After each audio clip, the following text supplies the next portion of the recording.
e comemoramos a grande reforma protestante que mudou o curso da história da igreja a partir do século XV. Eclesiastes 10, a partir do verso 1, assim como a mosca morta faz exalar mau cheiro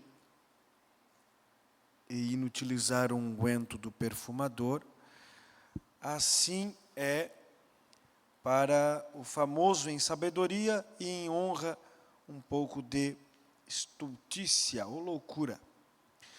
O coração do sábio está à sua mão direita, mas o coração do tolo está à sua esquerda.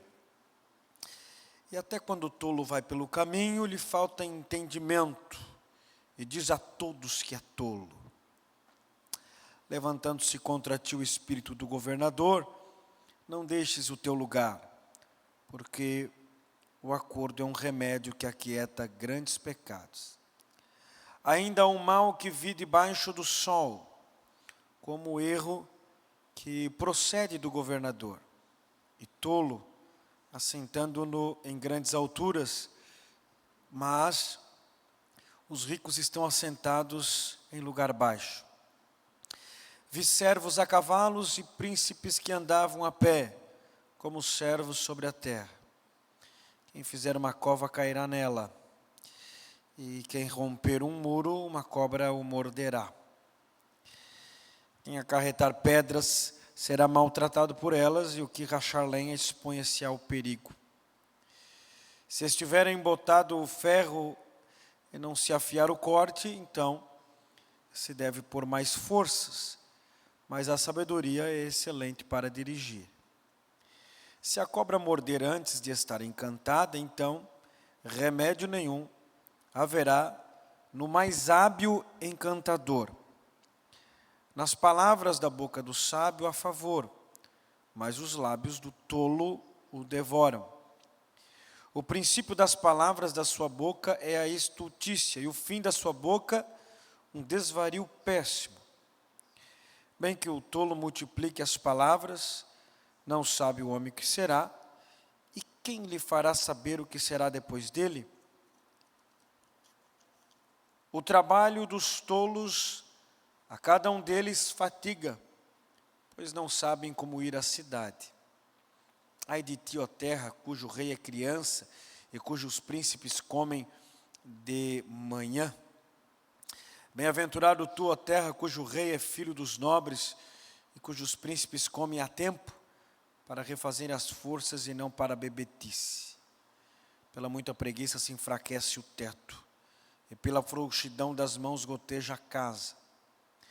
Para rir se fazem convites, e o vinho alegra a vida, e por tudo o dinheiro responde. Nem ainda no teu pensamento amaldiçoes o rei, nem tampouco no mais interior da tua recâmara amaldiçoes o rico. Porque as aves dos céus levariam a voz, e o que tem asas daria notícia da palavra. Amém? Sente por bondade. Meus irmãos, o capítulo 10, ele é uma extensão do capítulo 9, dos versos finais, verso 16 ao verso de número 18. E Salomão, ele ainda está tratando, ou continua tratando, a respeito da sabedoria, mas agora ele faz um contraste entre a sabedoria, o pensamento do sábio, ou a visão do sábio, com o tolo e a sua loucura. O interessante é que o texto começa dizendo sobre um unguento preparado por um perfumista, porém, se uma mosca cair nesse unguento, todo o valor desse unguento se apodrece, perde-se o seu valor, perde-se o seu grau de importância. A mosca é tido como um inseto imundo, sujo. É tratado, inclusive, nas Escrituras, como algo maligno, diabólico. Então, uma fragrância pode perder todo o seu conteúdo por uma atitude tola, uma ação tola, uma loucura, um desvario de mente e de ações.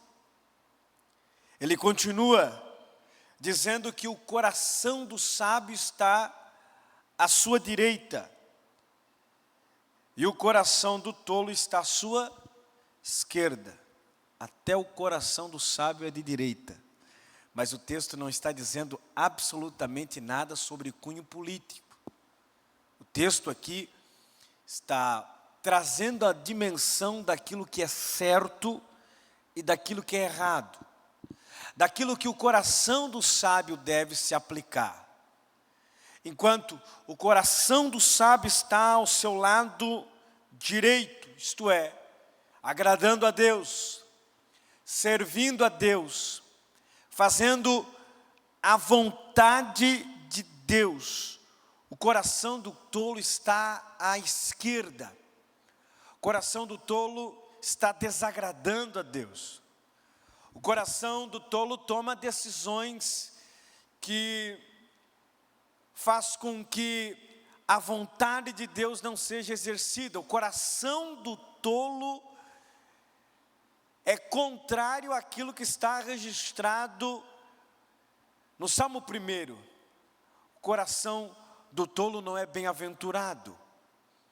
O coração do tolo procura suas próprias posições, ações, atitudes, pensamentos, ideias. E tudo que o tolo faz é contrário aos desígnios de Deus.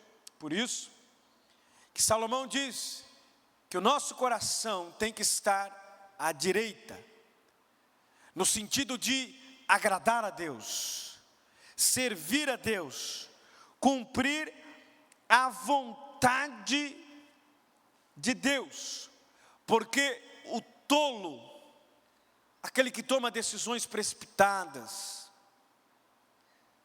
aquele que caminha na loucura,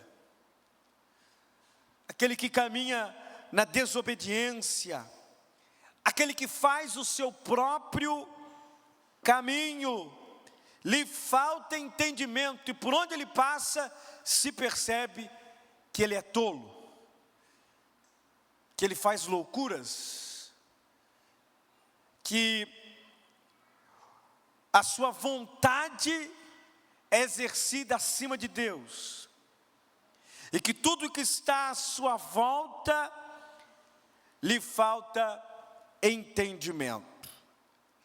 Mas ele continua: levantando-se contra ti o espírito do governador, não deixe o teu lugar, porque o acordo é um remédio que aquieta grandes pecados. Ora,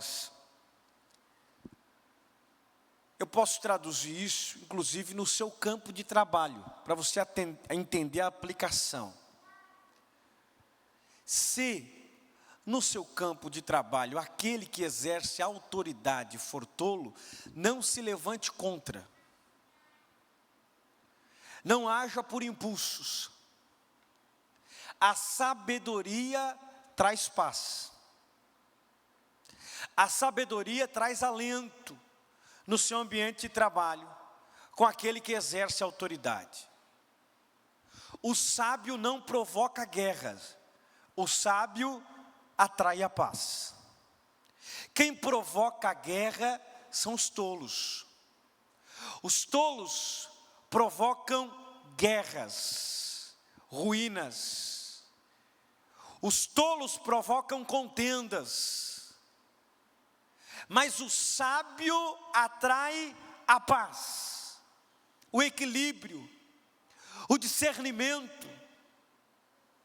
Por isso, que no ambiente de trabalho, para você entender a aplicação, aquele que exerce autoridade, como seu gerente, seu encarregado, se ele toma uma decisão precipitada, cuidado com as tuas ações. Cuidado com as suas atitudes.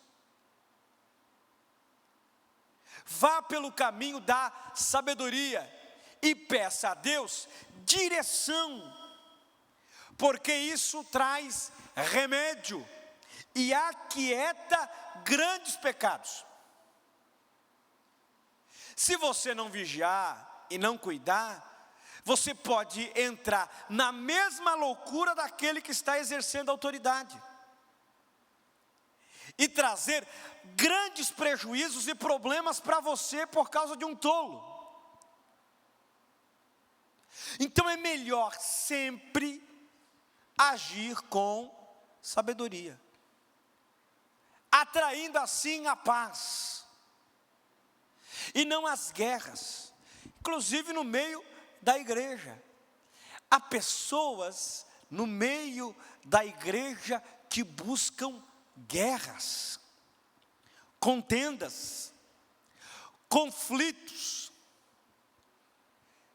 Ele não consegue ser feliz quando há paz entre os irmãos. Ele não consegue ser feliz quando há unidade na igreja. Quando o vínculo da paz e da unidade está atrelado à igreja, este resolve fazer guerra, armar contendas. Provérbios diz que há pecados, inclusive o sétimo, que o Senhor abomina.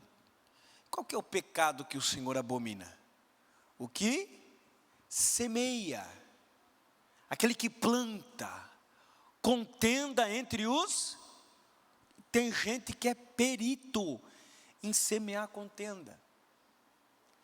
O que você faz com uma pessoa que quer semear contenda? Não dê ouvidos. O que você faz com uma pessoa que quer provocar guerra, que levanta um espírito de contenda?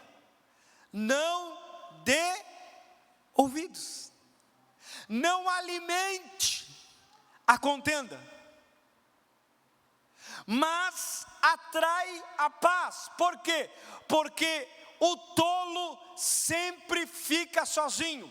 O que o tolo quer? O que o contendeiro quer? Plateia.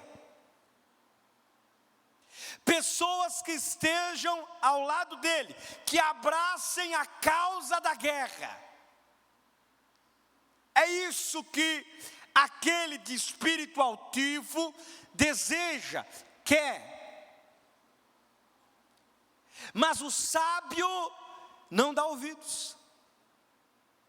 O sábio resolve caminhar com sabedoria e se aquietar, para que não haja pecados.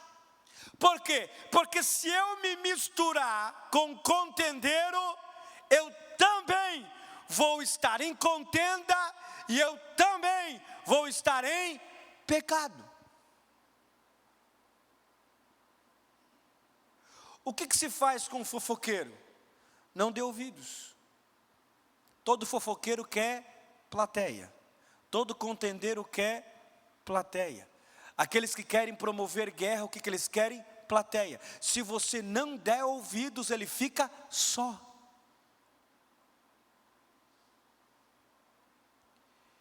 Então seja sábio, para que você não atraia grandes pecados. Daí ele vê, debaixo do sol, um erro que procede do governador. E aqui ele caminha sobre o ponto de vista daqueles que exercem autoridade política, eclesiástica, podemos assim definir. E ele percebe que o tolo se assenta em grandes alturas.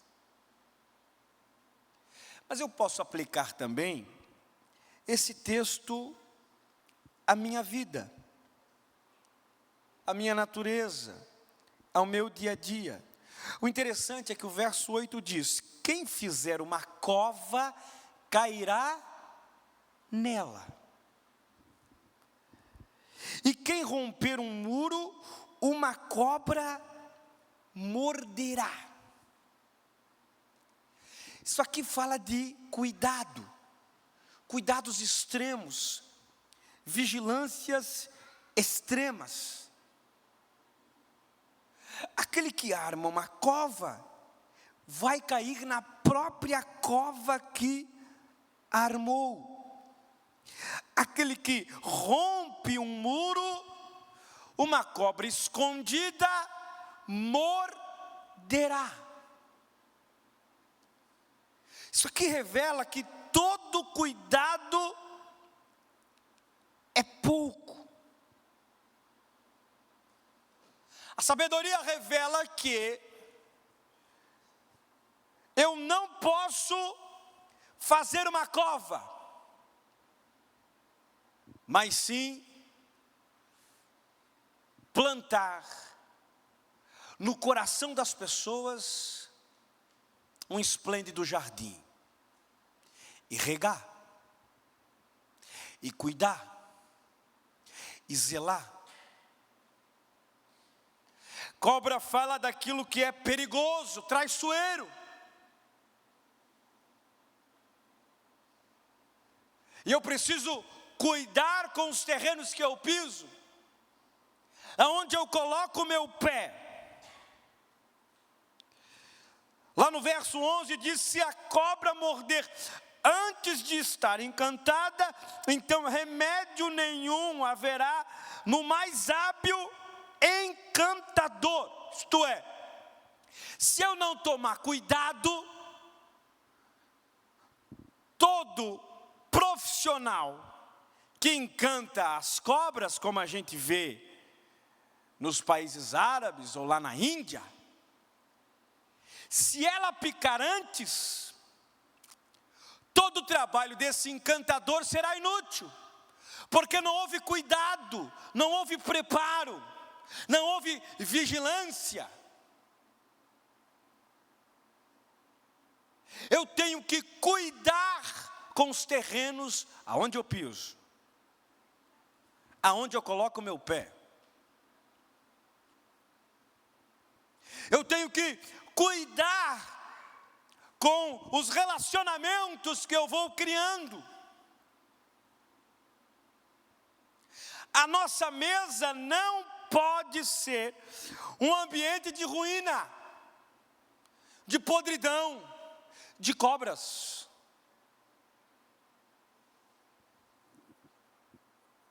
A nossa mesa tem que ser um local de comunhão, de coisas boas.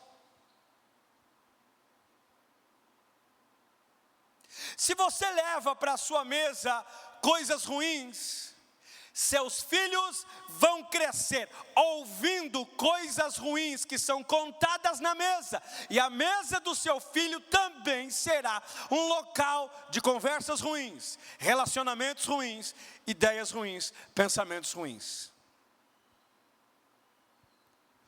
Todo cuidado é pouco. Vigie com as tuas palavras, ações, relacionamentos, pessoas, quem você coloca na sua casa. O interessante é que o verso anterior, lá no verso 10, diz: se estiverem botado ferro e não se afiar o corte, então se deve pôr mais forças, mas a sabedoria é excelente para dirigir. Aqui ele trata de outro ponto. Se você não afiar o machado antes, eu nunca trabalhei com machado, embora já tenha usado, mas aquele que trabalha com machado, ele sabe que o machado terá uma melhor utilização se afiado. Se esse machado não for afiado, vai demandar mais força e energia. Assim é o preguiçoso. Preguiçoso é aquele que não afia o machado. E ele trabalha muito mais do que o sábio que afia o machado e poupa energia. E o trabalho mais produtivo. É como você ter uma faca em casa, não afiada e uma afiada. O que vai cortar melhor a carne? A faca afiada. A não afiada vai demandar força, energia. O corte não vai ser tão profundo, tão bom. Assim é aquele que se prepara para a vida. Assim é aquele que se prepara para o trabalho. Assim é aquele que faz a obra de Deus. Ele faz com sabedoria. Ele afia o machado, poupa energia e produz muito mais. Você já viu que tem pessoas que trabalham muito mais e poderiam poupar muito mais tempo, muito mais energia e ser mais produtivo? Mas a teimosia, e nós somos teimosos, né, irmãos? Às vezes a gente pensa que sabe fazer, daí tem alguém melhor do que nós, que sabe fazer melhor do que nós, nos ensina e a gente diz, não, isso eu já sei, sabe nada. Sabe nada. Eu estou com 50 anos, sempre trabalhei assim, daí chega alguém que faz melhor do que você, para você aprender, mas é tão ignorante, tão teimoso, que você quer continuar exercendo maior energia e sofrendo muito mais. O sábio é aquele que aprende inclusive na velhice. O sábio é aquele que aprende a poupar energia e produzir muito mais. Fazer muito mais. Tem gente melhor do que você. Tem gente que cozinha melhor do que você. Tem gente que trabalha na área que você trabalha melhor do que você. Aprenda. Nunca é tarde demais para nós aprender. Afia o machado. Afia o machado. Você está 10 anos lá naquela empresa, 10 anos fazendo a mesma coisa, daí chega um novato lá, que produz mais do que você fica brabo, estou aqui há 10 anos, esse moleque chegou agora, aprenda com ele, a produzir o tanto quanto ele está produzindo, não seja contendeiro, cobiçoso, invejoso, mas aprenda com ele. Quem quer galgar grande sucesso na sua vida, tem que afiar o machado. Quando alguns jovens me procuram, alguns irmãos me procuram, pastor, eu quero ser pregador. Amém. Comece lendo a Bíblia, estudando ela e afiando o machado. Teve um irmão que pregou aqui, e se tem uma coisa que eu faço é ficar observando o que o cara fala. Eu fico de olho assim. Fico fixo meu olhar. Às vezes não sei se ele passa pela cabeça dele, esse pastor quer me fulminar. Não, mas eu fico com o olhar fixo, porque eu quero extrair alguma coisa daquilo que ele está falando. Quero prestar atenção, quero entender aquilo que ele está falando. Por isso que eu fixo o olhar sobre aquele que está pregando. Então aquele que quer pregar, afia o machado. Às vezes o cara quer pregar, mas não sabe nem ler. E não quer aprender.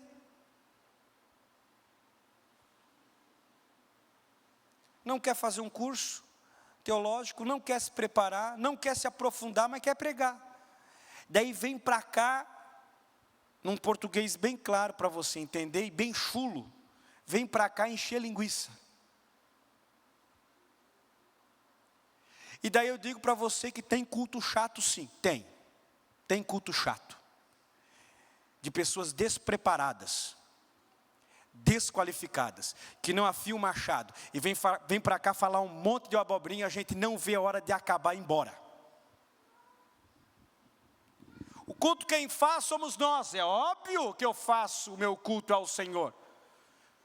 Mas fica aqui ouvindo um cabra ruim, que não está falando nada com nada, que você não está entendendo absolutamente nada do que ele está falando. Em vez de falar Jesus, está falando Genésio.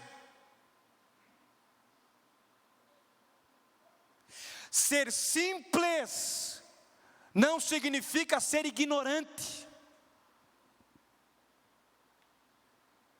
Humildade não significa que o cara tem que ser ignorante. Não, continua chamando Jesus de Genésio, que Jesus entende. Isso é ignorância. A gente precisa se aperfeiçoar. Tem irmãos que ele não sabe ler outro livro, só a Bíblia, mas você entende quando ele lê. Ele não chama Jesus de Genésio. Ele sabe falar, ele sabe se expressar, e ele só sabe ler a Bíblia, porque ele quis aprender, ele se voltou para aprender, ele afiou o seu machado, ele correu atrás, ele se esforçou, e daí eu sou obrigado a sentar ali e ouvir alguém despreparado, que não lê, que não se prepara, que vem aqui em cima só falar balela, e eu tenho que aceitar isso. É isso aí, eu tenho que aceitar isso, porque é de Deus. Não é de Deus, não é. Não é. Você precisa afiar o seu machado naquilo que você foi chamado. Você foi chamado como marceneiro, afia o seu machado, se especializa, faça o melhor. Você foi chamado como pedreiro, afie o seu machado. Nós estamos vivendo numa modernidade. Hoje se usa nível a laser. Então afia o machado. Se prepara para as novas tecnologias que estão entrando por aí, para que você não fique para trás e o seu serviço seja de qualidade. Você é barbeiro, afia o machado. A cada dia as coisas estão se modernizando mais, e daí o crente tem que ficar para trás. Não, eu corto o cabelo é assim que eu vou cortar até o final. Vai perder cliente, porque daí vai ter alguém melhor que você, que se especializou, correu atrás, fez curso, se preparou, e você vai ficando para trás.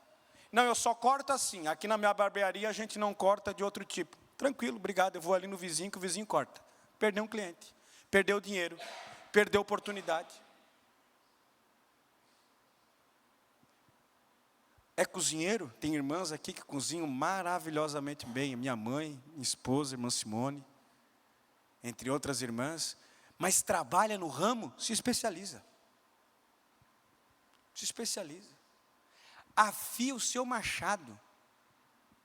Faça o teu melhor. Se especialize. O sol ele nasce para o justo e para o... Daí o ímpio vai lá, se especializa, se prepara. Daí você acha que o dono da empresa vai dar oportunidade para quem? Para você? Que é um desqualificado, despreparado, que não corre atrás, que não se esforça. E daí o cara que vai assumir, tem curso técnico, se preparou. Para quem que o patrão vai dar? Não, ele vai dar para mim, que eu sou crente, sirvo a Deus. Não. Ele vai dar para o ímpio que se preparou. Ele vai dar para aquele que correu atrás, que se esforçou. Sabe? Tem irmãos que vão fazer concurso público e diz, Deus proverá. Vai nessa. Vai prover um zerão bem grande para você. Daí o ímpio vai lá, passa a madrugada estudando, fazendo curso, poupando dinheiro. E daí o crente gasta à vontade, é pizza, é hot dog, é cachorro quente, e blá blá blá, e blá blá blá. Daí vai para a prova. Pronto, e Jesus vai comigo. Eu não estou passando nem no portão da universidade, vá sozinho. Afia o teu machado. Se especializa. Faça o teu melhor. Quer ver no campo eclesiástico, o cara quer ser obreiro? Eu quero ser obreiro. Daí é auxiliar, é diácono, é presbítero, o cara não faz nada. Tu pede para o cara fazer alguma coisa, nunca pode, nunca tem disponibilidade. Então por que ser obreiro? Eu sou péssimo mesmo para indicar. Eu sou, em 10 anos, 5 só. Porque eu sou ruim para indicar. Porque para mim ministério não é qualquer coisa. Ministério eclesiástico, auxiliar, diácono, presbítero, não é qualquer atividade. É algo muito especial. Para as pessoas tratar de qualquer jeito. Para tratar como um título. Daí não se prepara, não se qualifica, quer ser obreiro. Vá. Comigo não vai. Afia o teu machado, meu irmão. Faça o teu melhor. Seja o melhor funcionário lá naquela empresa. Faça com excelência. Para que o seu patrão, quando olhar para você, não vai olhar para você pelo fato de você ser crente. Fulano de tal fez um excelente serviço porque ele é crente. Não. Ele vai olhar para você como um excelente funcionário. Um funcionário de alto valor. Que quando acontecer alguma coisa na empresa e tiver que ter cortes, ele vai pensar 10 vezes antes de mandar você embora. Mesmo que às vezes ele possa passar por certas dificuldades, mas ele vai manter esse funcionário lá, porque ele não pode perder essa pessoa de jeito nenhum. Faça o teu melhor, não seja como os tolos, mas seja sábio e afie o teu machado. Mas ele continua e nós já vamos encerrar. Lá no 13, o princípio das palavras do tolo, da sua boca é estultícia, e o fim da sua boca, um desvario péssimo. O trabalho dos tolos, a cada um deles, fatiga. Nada está bom. Não significa que você não pode ter um dia ruim. Não possa passar por uma situação difícil. Mas para o tolo, nada está bom. O sábio, ele pode passar por situações difíceis. Ele pode passar por momentos turbulentos. Mas ele vai continuar agindo com sabedoria. Não se entregando, não murmurando, não reclamando. Não se entregando à fadiga. E daí, a respeito da autoridade, ele diz: ai de ti, ó terra, cujo rei é criança, e cujos príncipes comem de amanhã. Bem-aventurado tu, ó terra, cujo rei é filho dos nobres, e cujos príncipes comem a tempo, para refazer as forças e não para bebedice. Pela muita preguiça se enfraquece o teto, e pela frouxidão das mãos goteja a casa. Horas. Aquele que exerce a autoridade, ele tem que ser maduro. Um pai de família que exerce autoridade dentro do seu lar tem que ser uma pessoa madura. Nas tomadas de decisões, nas escolhas que devem ser feitas. A mesma coisa é para aquele que exerce uma autoridade em cargo público, é para aquele que exerce uma autoridade na igreja. Suas ações não podem ser como de uma criança. Criança aqui fala de maturidade. Não está preparado. Quando eu comecei a dirigir congregação, eu tinha 24 anos. Março de 2014. Eu ia fazer 25 no mês subsequente. Talvez alguns olharam para mim e disseram: é menino ainda. Embora eu já tinha sido preparado, moldado. com 24 anos. Com 24 anos eu já era presbítero da igreja. Tem irmãos que já têm 60 anos e estão agindo como crianças. Tem obreiros velhos que agem feito criança, são imaturos. Paulo teve que lidar com uma igreja imatura. A igreja de Corinto tinha todos os dons lá, todos os dons que você possa imaginar, todos tinham lá. Tinha os 9, tinha os dons ministeriais, todos os dons. Mas era uma igreja imatura. Paulo disse, eu não posso tratar com vocês com a comida um pouco mais forte, porque vocês não suportam, não aguentam. Vocês ainda bebem leite. Vocês são meninos, são inconstantes, são imaturos, são crianças, são bebês ainda, sendo que vocês já eram para ter amadurecido. Tem gente que é adulto, mas ainda age como criança. As decisões é de uma criança. Um chefe de família, a qual a esposa tem que tomar decisões lá na casa, o que esse cara é? Um bananão, um imaturo.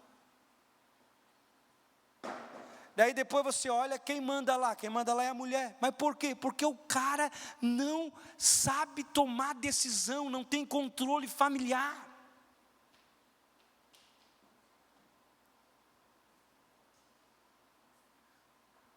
O cara é uma desgraça, como autoridade no seu lar. Daí é a esposa que tem que tomar a frente, porque se depender dele, a família morre.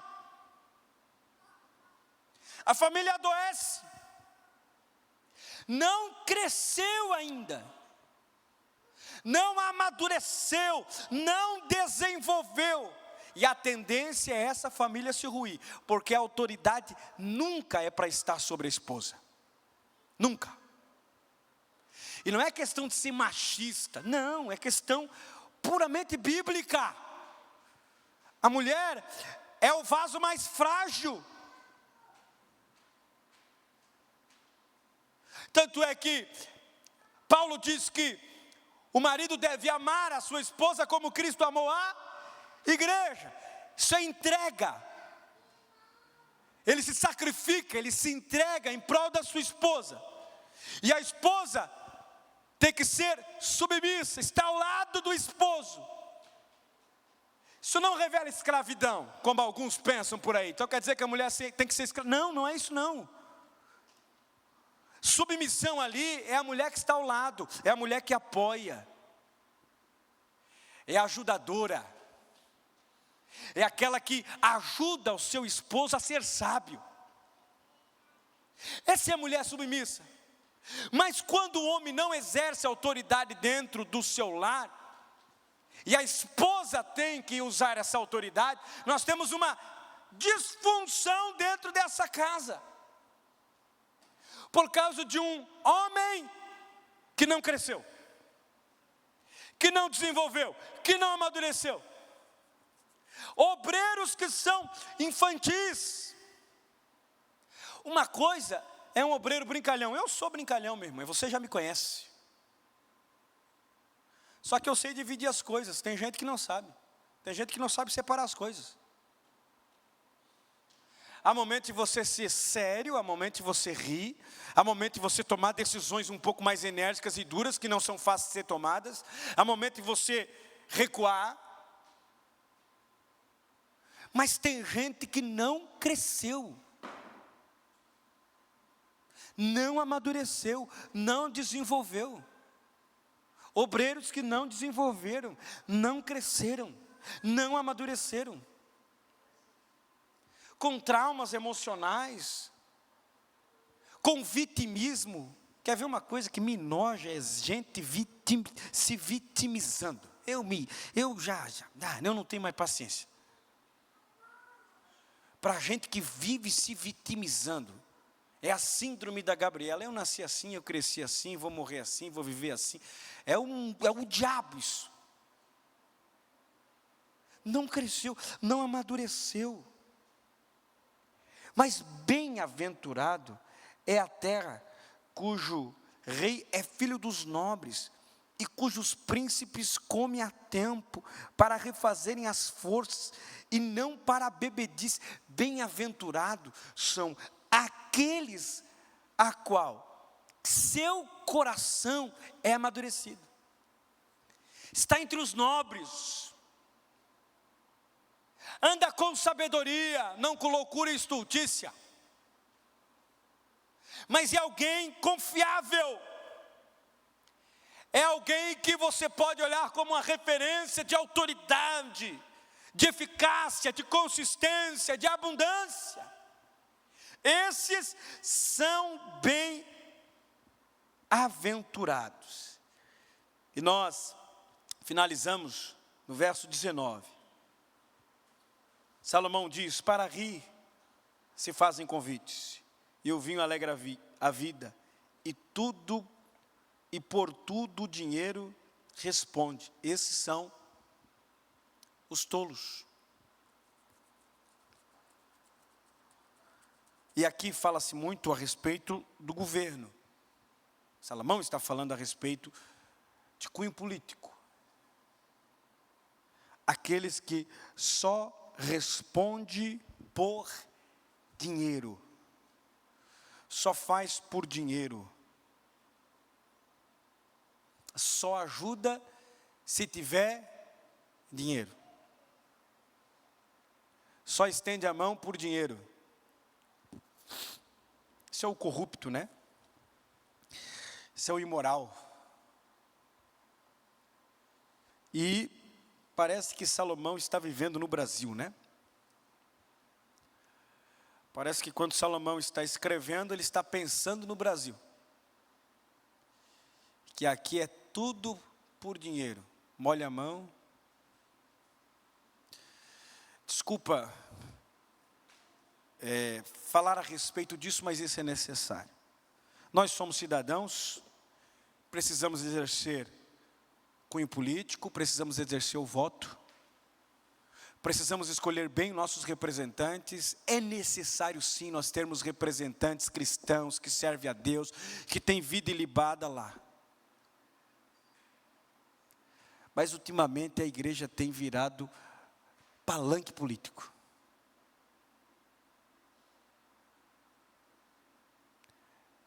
Foi vergonhoso o que uma igreja fez lá em São Paulo. O que um pastor fez lá em São Paulo, dizendo para o prefeito que se elegeu agora: essa igreja, nada contra o prefeito, quis muito que ele ganhasse e não o outro. Mas ele disse: essa igreja aqui hoje é tua. O cara não é crente. A igreja não é de homens, a igreja não é minha. Mas o poder subiu tanto na cabeça de algumas autoridades eclesiásticas, que eles pensam que são os papas da igreja. Para um camarada dizer em cima do púlpito: essa igreja aqui agora é tua, e todos que estão aqui,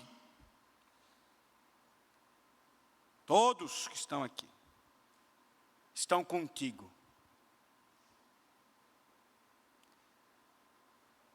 É lamentável esse tipo de cena. Tem alguns que se aproveitam, porque hoje a igreja tem dado mais muito voto, e tem igreja aí que elege um prefeito, que elege um governo. Por que vocês acham que eles estão invadindo as igrejas? Porque eles sabem que dali eles podem arrancar muitos votos. E eu não estou dizendo que isso é errado, não. Eu estou dizendo transformar isso aqui em palanque político.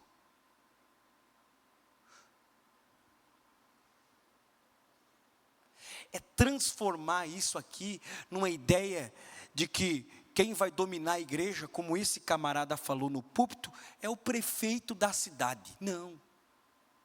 O prefeito da cidade, ele manda na cidade. Na igreja, quem manda é Deus, e quem administra é o pastor, a qual Deus inseriu.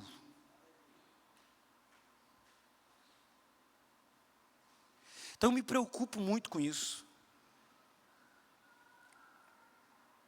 Me preocupo muito com homens que têm assumido a função e são crentes, mas infelizmente por conta do poder e do dinheiro têm se corrompido.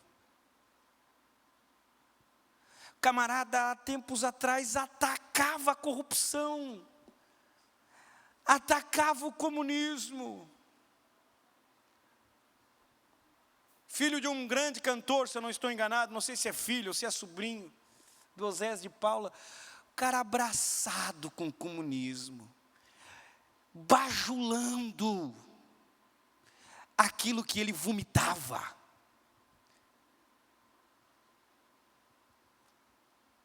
Para agradar aos evangélicos, vamos fazer o dia gospel. Para agradar os evangélicos, vamos criar o dia gospel e vamos atrair eles para nós. Parece que tem um cego não percebendo uma ação do diabo por trás disso. O que eu quero com o dia gospel? O que eu quero com datas comemorativas? Que façam o trabalho deles, que é em prol da saúde, que é em prol da educação. Eu não quero nenhum benefício pessoal para a igreja. Não é isso que nós desejamos, não é isso que nós queremos. A gente não quer uma carrada de areia, saco de cimento, como era antigamente, cesta. Não. A gente quer que se exerça a função política de forma honesta.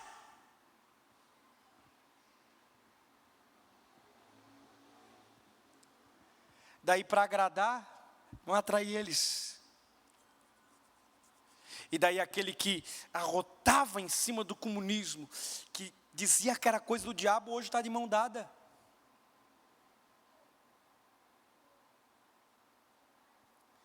Tenhamos cuidado. O dinheiro é bom. Dinheiro é bom. Dinheiro te dá o poder de comprar, vender, articular, fazer negócio. De forma honesta. Agora o dinheiro pode corromper.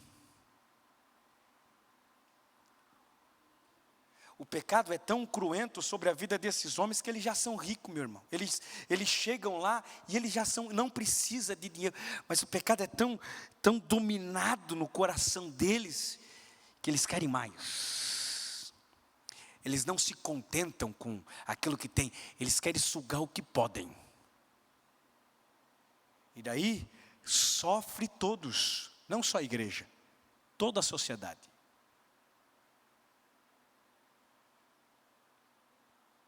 E daí nós temos líderes eclesiásticos que têm colocado a igreja na mão. É bom sim ter um prefeito que apoia a igreja, que deixa a gente trabalhar. Que deixa a gente cultuar, servir a Deus, liberdade de culto, liberdade religiosa, que defenda os princípios da igreja. E eu louvo a Deus que teve prefeitos que ganharam e que são crentes, servem a Deus. E eu louvo a Deus por isso, porque tem que ter mesmo. Tem que ter. Agora, tenhamos cuidado, isso aqui não é palanque político. Não é palanque político. Eu não posso dar a igreja na mão de um ímpio. Não. Eu posso sim ter a influência e indicar a você um voto.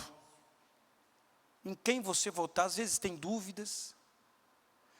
Agora, eu usar o meu poder eclesiástico, a minha autoridade eclesiástica, para jogar a goela abaixo, como esse pastor fez em São Paulo. A igreja tem um dono, meu irmão. Nós não chegamos até aqui por causa de político, não. A igreja não venceu os grandes impérios por causa de política, não. Os grandes impérios ruíram e se acabaram. E o único reino que permanece de pé é o reino de Deus e a sua igreja.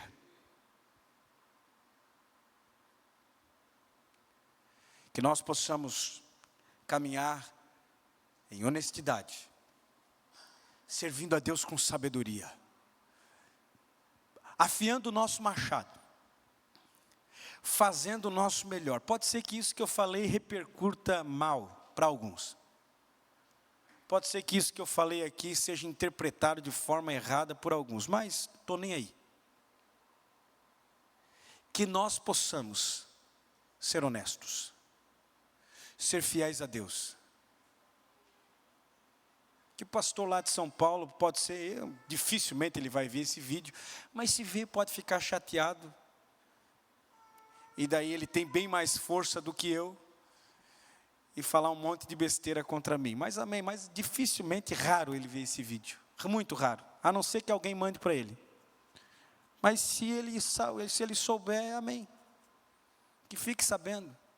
A igreja é do Senhor Jesus. A igreja pertence a Jesus. Quem vai levar essa igreja para o céu é Jesus. Quem sustenta a igreja é Jesus. Quem cuida da igreja é Jesus. Quem investe na igreja é Jesus. Quem é o dono, quem faz, quem opera, quem cuida, quem trabalha, quem governa essa igreja é Jesus. Nós somos servos dele para agir conforme a vontade dele. Fique de pé por bondade. Isso não foi um desabafo.